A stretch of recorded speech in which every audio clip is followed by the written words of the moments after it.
Hello, this is Brendan from Brendan Tech Talk. Today I shall be showing you how to record a voiceover on a video in iMovie, which is a free video editing software which comes with Mac computers.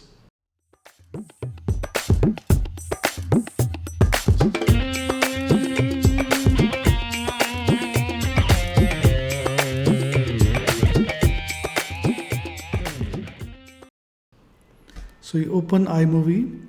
In this case, I have already placed a video clip onto my timeline. To record your voiceover, bring this playhead to the beginning of the clip where you want to place a voiceover. Here I'm going to remove an earlier recorded voiceover.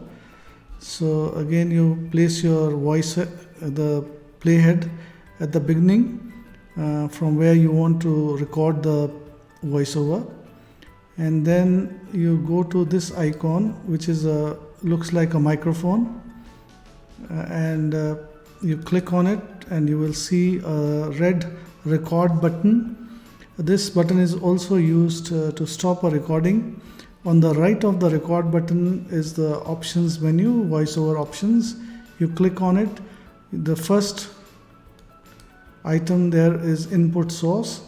Usually it will be system settings or built-in microphone, but since I'm using a USB microphone, I'll be selecting my Samsung G-Track Pro, and this place I keep it ticked so that only my voice gets recorded and nothing else from the computer. So once this is ready, I'll have a look at the audio levels, which you can see on the left of your red button. If it is in green or orange, it should be fine, but it should never be in the red, which means the recording is too loud and your sound is getting clipped. So once you're happy with it, you click on the record button and start recording. I'll be doing a demo recording, and before recording starts, I'll be getting 3 seconds of time before the recording begins. Hello, this is a demo for how to add voiceover in iMovie videos, and this is a test. Now let's see whether the recording has been done. Hello, this is a demo for how to add voiceover in iMovie.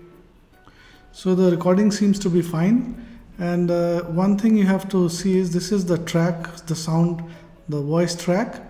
You must see that the wave form is all in the green. If it is like this, that means it's too loud, and you must bring it down by dragging the line so that the voice or the sound waves are all in the green, or maybe a little bit of yellow or orange. It should be fine. So once you have done that and your video is complete and you have done all the editing, then it's time to save your video by clicking on the share button, and then you can export the file. I hope you found this video useful. If you did, please click on the like button and share the video. The next video that I'm going to upload is about how to add a background music to your videos in iMovie. If you want to get a notification whenever I upload that video, please click on the bell icon, then you will get the notification. Thank you very much. Cheers.